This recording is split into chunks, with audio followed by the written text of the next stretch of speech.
Salut à tous! Encore un Samsung Galaxy A. J'ai testé il y a pas très longtemps le Samsung Galaxy A53 qui était bon sur la photo mais que je trouvais un peu cher. Ça fait quelques jours que je teste le Samsung Galaxy A33 vendu 80€ moins cher que le A53 mais forcément avec quelques concessions. Comme d'habitude, tu t'abonnes à ma chaîne pour être prévenu dès que mes nouvelles vidéos sortent et à mes réseaux sociaux où je publie du contenu très régulièrement, Twitter, Instagram et TikTok. Mon test du Samsung Galaxy A33, c'est tout de suite sur TechNesh.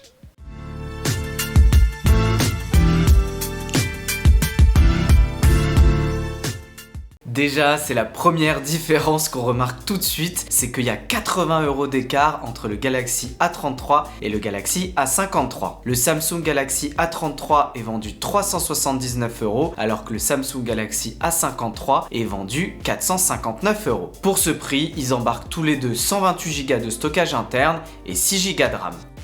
Clairement, Samsung s'est pas foulé, c'est simple, ils se ressemblent comme deux gouttes d'eau. Et je suis toujours pas fan du coup de ce design, comme je l'étais pas du Galaxy A53. Il y a une petite différence, et qui est pas à l'avantage du Galaxy A33 malheureusement, c'est que le module photo avant est en forme de goutte d'eau, mais c'est tellement has-been et c'est plus du tout la norme sur les téléphones Android en 2022. Alors là, heureusement que je suis allé sur le site de Samsung parce que sinon je t'aurais même pas donné la différence entre ces deux écrans. C'est qu'il y en a un de 6,4 pouces, celui du Samsung Galaxy A33, alors que sur le Galaxy A53, t'as 6,5 pouces. La vraie différence, c'est que sur le Samsung Galaxy A33, t'es limité à 90 images par seconde, alors que sur le Samsung Galaxy A53, tu peux monter jusqu'à 120 images par seconde. C'est pas dramatique, mais ça veut dire que t'auras un moins bon confort visuel. Bon, c'est pas hyper grave en vrai, franchement j'ai pas vu non plus une très grosse différence. À part ça, même technologie, même résolution, donc c'est encore un excellent écran made in Samsung. Niveau son, c'est très correct et en plus c'est du son stéréo comme sur le Galaxy A53, donc t'entends vraiment bien, pas de problème de ce côté-là. On est loin du Oppo Find X5 Lite dont le son était vraiment très médiocre. Et pareil en communication, t'entends très bien ton correspondant qui t'entend très bien lui aussi. Dernier point, et là j'ai été très surpris, c'est qu'il n'y a pas de Always On Display, donc cette fonctionnalité qui te permet d'afficher des éléments quand ton écran est éteint. C'est d'autant plus incompréhensible que c'est un écran AMOLED qui se prête très bien à cette fonctionnalité.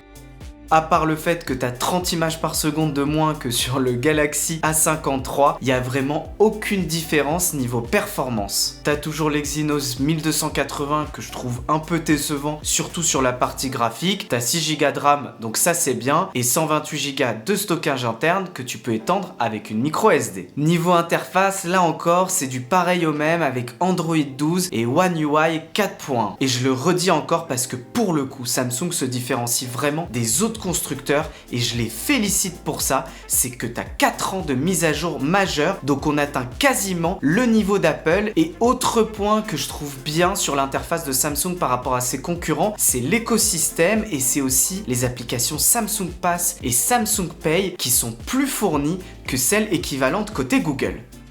Bon là encore, aucune différence, t'es sur une batterie de 5000 mAh, donc t'es toujours sur 1 jour et demi, 2 jours d'autonomie. Et du coup, comme c'est copié-collé, t'as pas de chargeur dans la boîte et t'es toujours sur une charge rapide à 25 watts. Enfin, on arrive à la vraie différence entre le Galaxy A33 et le Galaxy A53. Donc déjà, les changements mineurs, c'est que le capteur principal passe de 64 mégapixels à 48 mégapixels, mais il garde la même ouverture et le même traitement post-photo, donc je le trouve pas très différent finalement de celui du Galaxy A53. Pareil pour le capteur macro et le capteur de profondeur qui passe de 5 mégapixels à 2 mégapixels. Bon, ça reste toujours très correct et puis surtout le capteur macro, tu vas jamais l'utiliser. Les deux vraies différences, c'est sur le capteur ultra grand angle qui passe de 12 mégapixels à 8 mégapixels sur ce Galaxy A33. Donc forcément, tu perds en détail, donc ça c'est un peu dommage. Et puis la deuxième grosse différence, c'est le capteur frontal qui était excellent, mais qui passe de 32 mégapixels à 13 mégapixels. Donc forcément là, tu as une grosse perte de détail. C'est là pour moi la vraie plus grosse différence entre le Galaxy A33 et le Galaxy A53.